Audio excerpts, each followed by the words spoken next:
The identity crisis, as I call it, that I went through was a major part of my life growing up here in the southeastern U.S.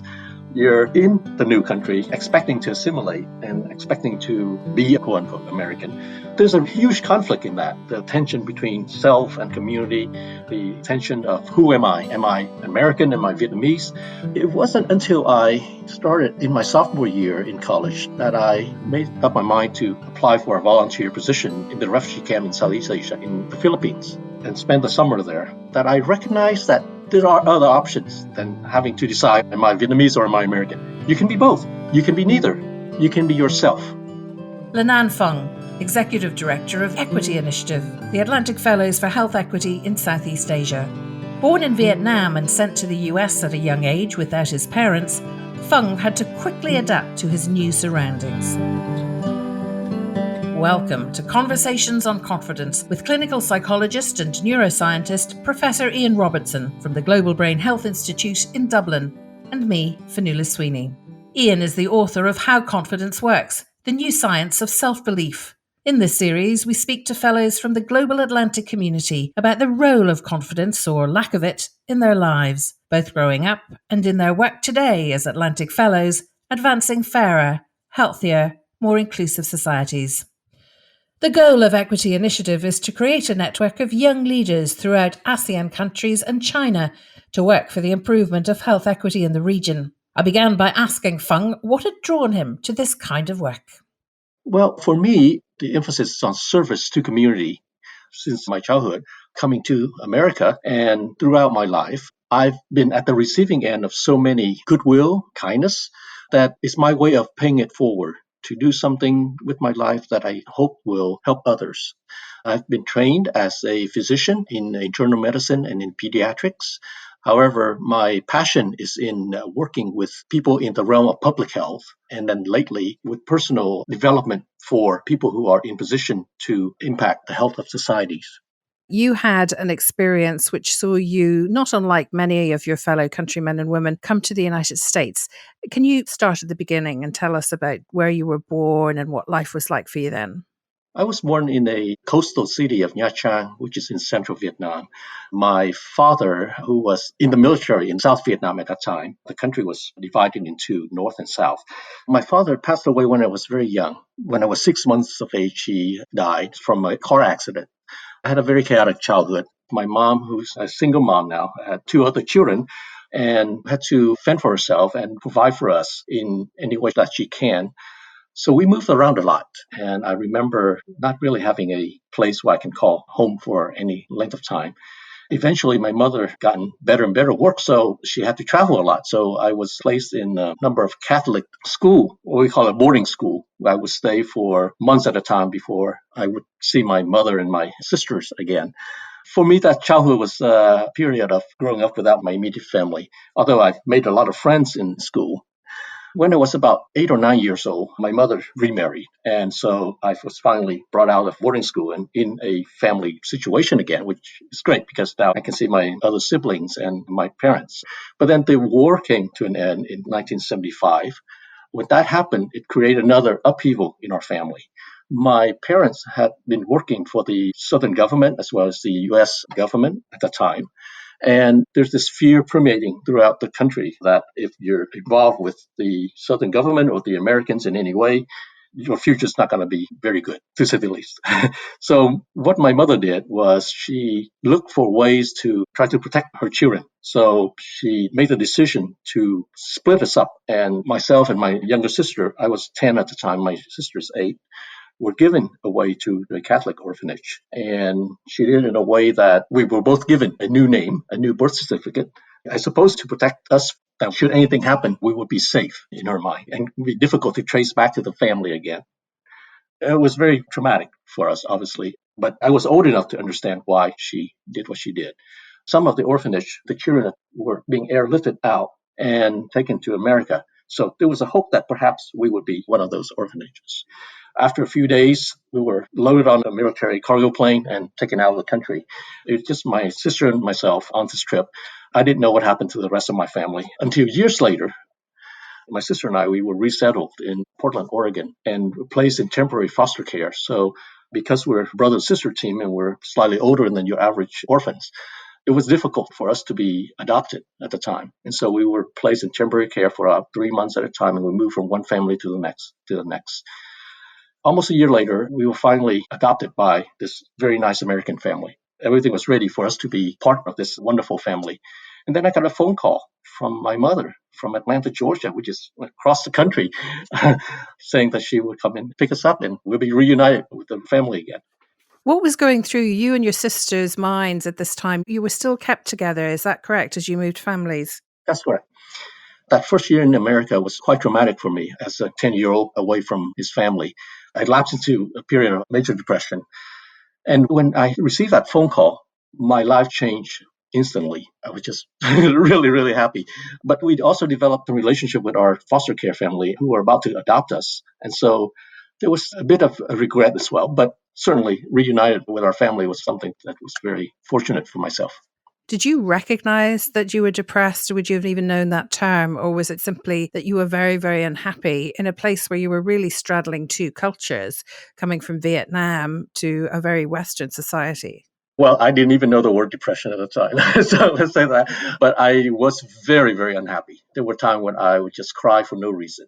Everything looked dark, dark and gray.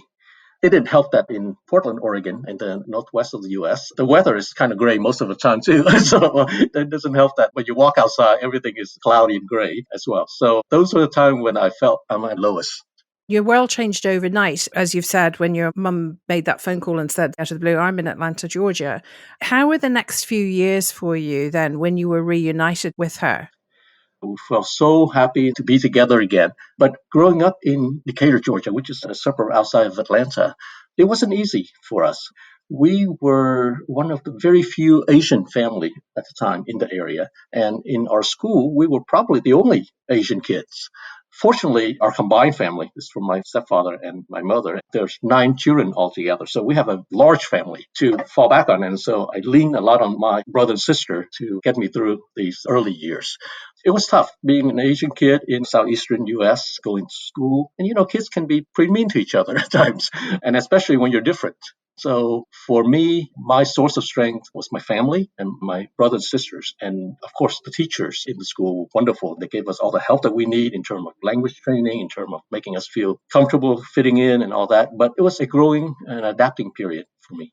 This is where I'd like to bring in Ian. Presumably, there was something happening to Phuong in terms of the processes that were taking place in his mind about having some kind of stability, but also realizing he was sort of out of place as well. Yeah, Phuong, what an amazing story, and what a tumultuous childhood you had. Even before you went to America, you were moving house and your dad died. Now, you wouldn't be aware of your dad dying then, but any one of these things would be a challenge for someone, and then possibly a feeling of abandonment when you went into the orphanage, even though you did rationally understand your mother's totally sensible reasons for doing it. You could have helped but feel a bit abandoned, I'm guessing. Is that right?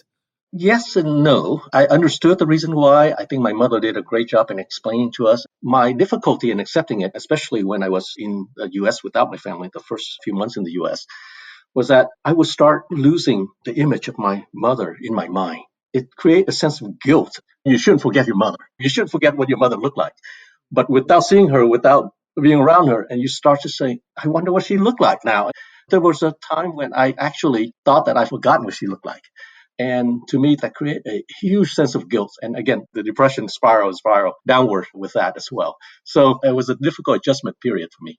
And would you say at this time that you were confident while you were in school? Would you describe yourself as a confident teenager? I've never thought myself as a confident child. I'm in the middle of the river where the river takes you wherever it takes you. For me, that was the feeling. I was just drifting along. Now, the thing that actually ground me and allowed me to claim a bit of self was in my ability to do math. Math is something that I found that I excel early on when I was a child in school in Vietnam. And for me, when I came to America, my ability to do math was on par, if not better than my peers. And so I grasped onto that as something that I can be confident about, that I can do something about, that I can be good at. Throughout my childhood, that was something that I grasped onto, math and then eventually academic excellence, because I felt that if I can do that, then I can be more confident in other things. It is spread into other things. So what was taking place there, Ian, do you think? Well, what does confidence mean? It means we have a belief about our ability to create a future state of the world that we want, that suits us. And a belief that if we create that state, then good things will happen. But what strikes me, Phuong, in the way you're talking, your faith in your ability to create a future state of the world that made sense to you must have been taking a big beating because of events stripping you of control so much of the time. I mean, even your mum coming back, that just came out of the blue after a year and it was delightful, but it must have been hard for you to feel in command, if you like, of your destiny. You're absolutely right. There was a sense of regret when we actually reunited with our parents, in that I had planned and invested myself to be a member of this new family. Even though I reunited with my parents, my sense of control was also being tested because I can't do anything about that. There was a recognition, I suppose, early on in my part that there are things that you can do and there are things that you just can't do. So that's why I start to turn inward and said, okay, what am I good at? If I can't plan for the big thing, what small thing can I do? And then what are the small steps? And then it was throwing myself into the academics, throwing myself into math, do things that I can be good at, be better at. And regaining a slight feeling of control. You could control very few other things in your life at the time, but you could control your performance on the tests and the exams, and control central to feeling confident. If you feel out of control, it's very difficult to feel confident about the future. And if you don't feel confident about the future, the risk is you feel despairing about the future. I think you were feeling a bit despairing in that year in Portland, the way you described it, that sense of hopelessness, I guess, about the future because you felt you just had no control over it. Is that right? That's absolutely correct, Ian. I tap into that often when I work with young people. I found that I can empathize with people who are falling into hopelessness because I've been there. That feeling's still around. And so I was able to tap into that to try to help them. Yes, I imagine it's a constant battle because to have these tough experiences and many repeated and different tough experiences early in life, you're going to have to relive these from time to time in dreams or in other settings. You're right. Actually, when you mentioned dream, I think many people have similar dreams, especially when they lose control. Is that when you're falling, the feeling of falling through air and not being able to do anything about Yeah. that occur a lot, especially during my childhood. I guess it becomes a life's work to create meaning and to deal with these feelings and the hopelessness that comes with them. The work you're doing in the Atlantic Fellows Program is part of that work, and you doing as Viktor Frankl did to realize that the most awful circumstances people are in, there is always a capacity as a conscious human being to engage in the existential task of forging quite deliberately a purpose and meaning in what you're doing. And that has two purposes in you. One is to do good for the other young people you see and other people who have suffered things similar to what you did, but also to help you in your battle of these enemies of confidence, if you like, of enemies of well-being, which are lapsing into these feelings that you had when you were 10-year-old. One of the things that I recognized early on is you can experience traumatic things, so you can experience unwanted things. But I think it matters more if you're allowing it to control you or you take ownership of it and then really ask yourself the question, what can I learn from this? How can I take this experience and go forward?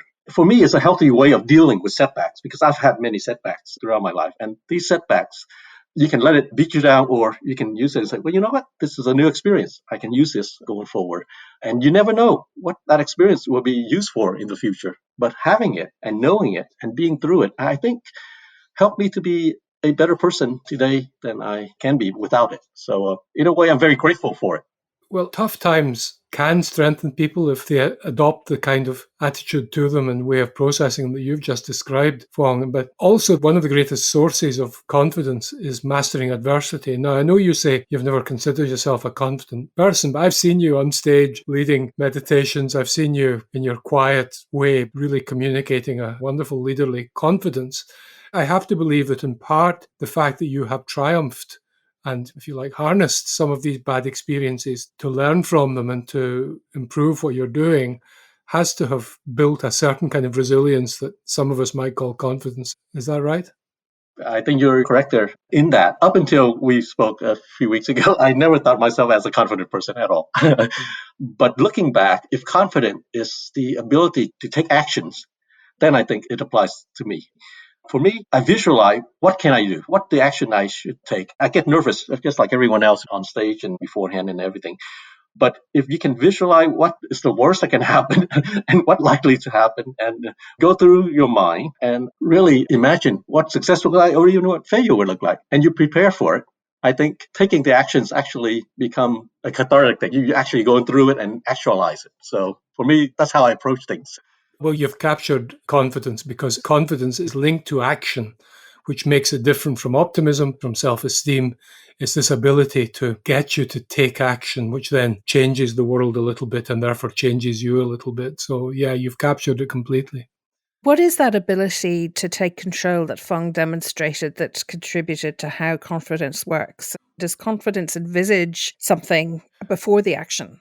Yes. So confidence, two parts to it. There's the can do. Yes, I can do that. And then the can happen. If I do that, then the thing I want is going to happen. Now, as far as I can understand it, Phuong, you're reunited with your mum and your siblings, but there are a whole lot of other siblings there. Suddenly you're a big family, you're in a strange environment, you're maybe having tough times with some of the kids at school.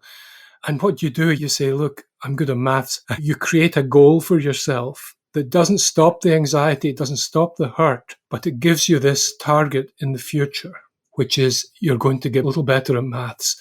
It's that ability to set achievable goals that stretch you a bit, but are within your capacities.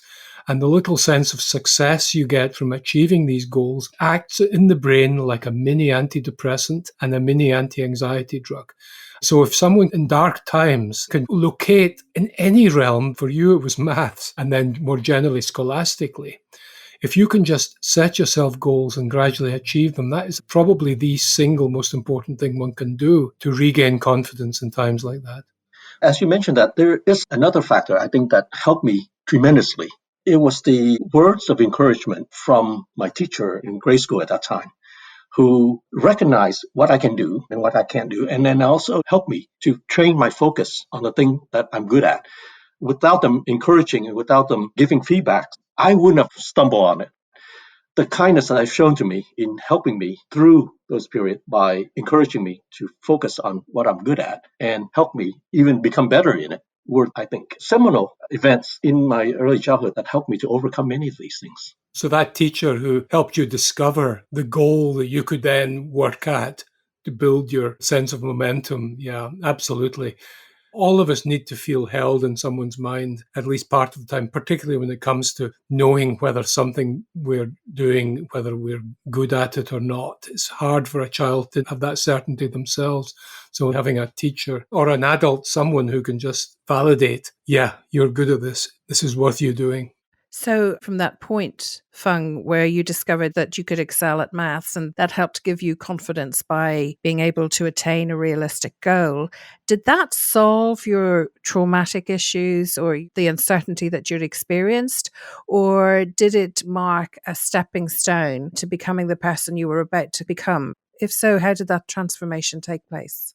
I think it was a stepping stone process. I didn't wake up one day and say, wow, I've got to solve it all. Only looking back reflectively, I can see that my success, what I've attained, many times are not just me. Yes, I put in the effort and I do this, but it was because I had so much help along the way. This started to come out when I was in college and later professionally to say, you know what, I made it this far because there's so many people around me who helped me get there. And did the bad dreams go away?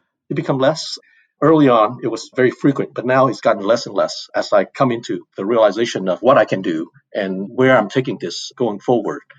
Helping others in their moment of crisis with their difficulties to overcome these, I think is my way of saying thank you to the world, to society. And this must be my reason for being. Why would I have gone through all these things coming out the other end so well?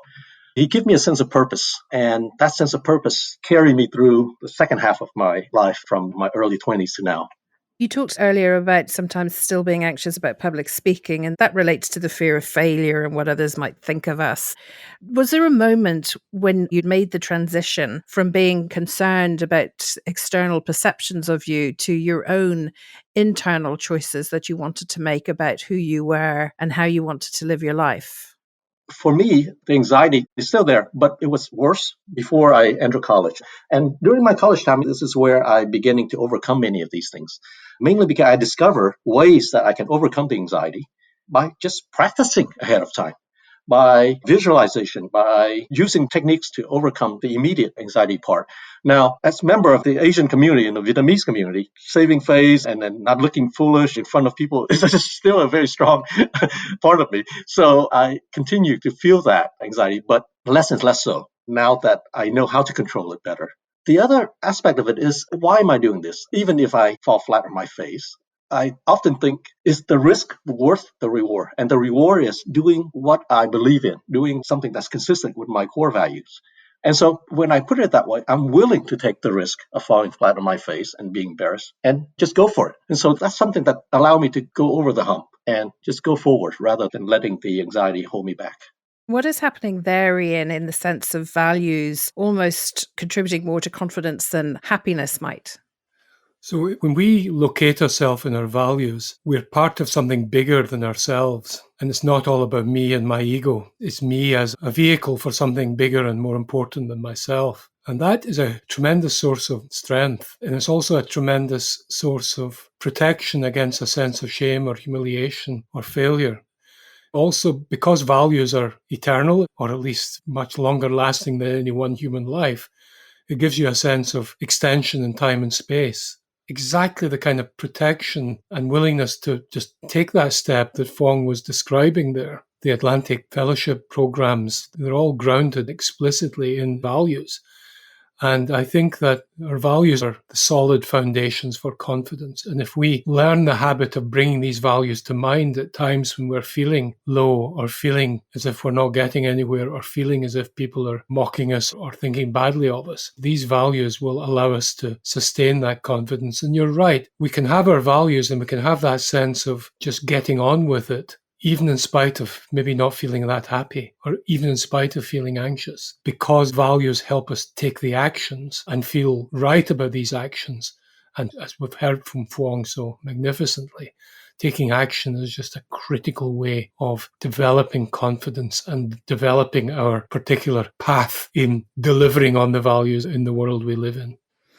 We've talked very much about the individual sense of confidence, and presumably growing up in America, and I don't want to put words in your mouth, but there might have been an identity issue, which most teenagers have, but you were living in Southeast America, you were Asian, living in a suburb of Atlanta. Did you find any tension there between the identity or the values of your family and that collective sense of values and of American values, where Americans see that individual success leads to greater success for more people? I'm glad you brought this up because the identity crisis, as I call it, that I went through was a major part of my life growing up here in the southeastern US. I think I'd speak for many immigrants who come to the US, especially as children growing up here. And then my parents of the older generation and the community of immigrants still hold a certain value of the old country. You're in the new country expecting to assimilate and expecting to be quote unquote American. There's a huge conflict in that between the communal value versus the individualism value. And it's played out every day in our lives. It played out with me. It played out in my siblings. Several of my siblings became very rebellious because they see one thing when they go to school. They come home, they expect it to be another. And so for us, that's an important process that we have to go through. Personally, I dealt with it most when I was in college. The tension between self and community, the tension of who am I? Am I American? Am I Vietnamese? It wasn't until I started in my sophomore year in college that I made up my mind to apply for a volunteer position in the refugee camp in Southeast Asia in the Philippines and spend the summer there, that I recognized that there are other options than having to decide, am I Vietnamese or am I American? You can be both. You can be neither. You can be yourself. For me, the act of going on my own to the camp and seeing for myself, learn things for myself, make decision for myself, come to the conclusion on my own, allows me to say, this is who I am. And the other thing doesn't matter so much anymore. That would be the light switch moment for me to come back from my experience in the camp and say, this is who I am. And here are some of the values that I'm beginning to clarify for myself. I'm a person. I'm not a country. I'm not an ethnicity. So coming back from that refugee camp in Vietnam was a light bulb moment for Phuong and his values and who he is as a person. That's another example of action overcoming adversity, Ian. It is. And the greatest source of stress, as measured by how much cortisol, the stress hormone that our body secretes, the greatest source of stress that people encounter is not fear of death, it's not injury, it's not illness, it's the fear of the negative evaluation of other people. We're a group species and we're genetically wired to fear being expelled from the group, because being expelled from the group in evolutionary terms meant death or abandonment. And to be released from that fear that other people will think badly of you, to feel grounded in your path, in your values. Phuong was saying, that's who I am, that's what I do. And it doesn't depend on anyone else, what they think of you. There's no one going to say, are you doing that badly? Are you doing that well? This is who I am. That is the most incredible liberation. And it sounds as if it was a liberation for you, Phuong. It was. Definitely. As I said, if there was a light switch moment, I would say that would be it for me. And then the freedom that gives you. You've spent your early part of your life, Phuong, being just buffeted by circumstances that were out of your control. And then you gradually regain that sense of control through your academic achievement and then in other ways. But if we're concerned with what other people think of us, if we're worried people might think badly of us or they might criticize us, that's another form of not being in control of one's destiny and another source of immense anxiety. So if you can do as you did, which is secure yourself in a set of values and in a path and in a sense of yourself, it doesn't matter whether you're Vietnamese or American or both or none. You are who you are and you do what you do. The release from anxiety that produces, given that negative evaluation by other people, the fear of it is the greatest source of anxiety. That release from anxiety is an enormous fuel for confidence, because anxiety is the greatest corrosive of confidence, and confidence is the greatest antidote to anxiety. And even though you still have anxiety, the fact that you're not too bothered what others think, as long as you are true to your values, that is an incredible source of confidence for anyone.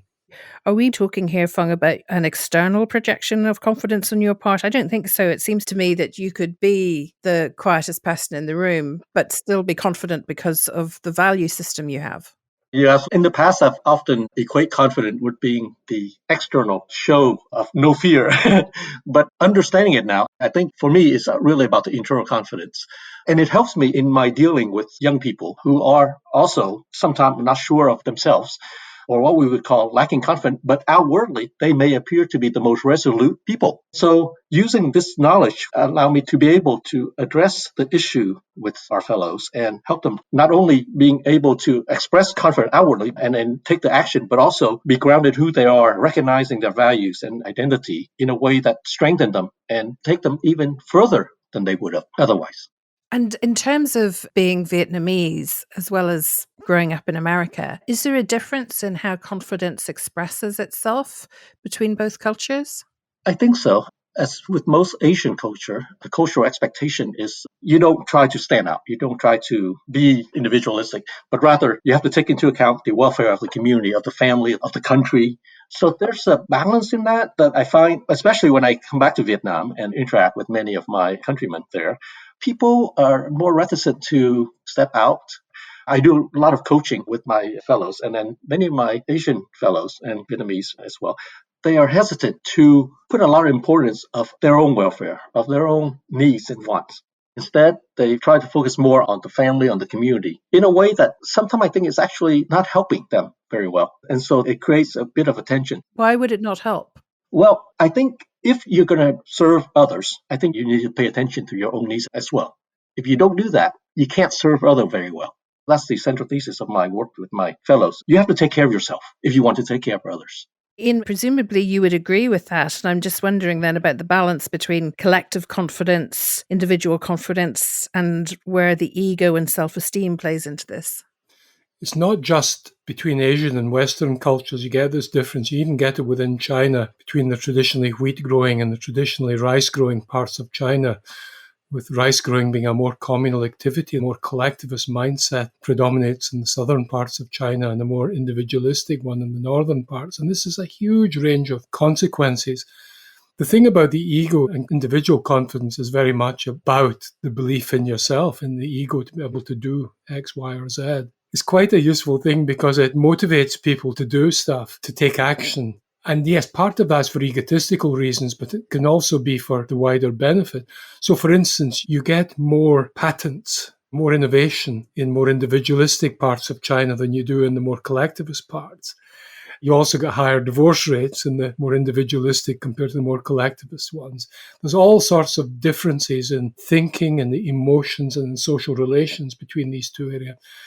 There are pros and cons of both of these types of confidence, if you like, the collective confidence in us that we can do that, and the sometimes creative individual confidence that I can do that.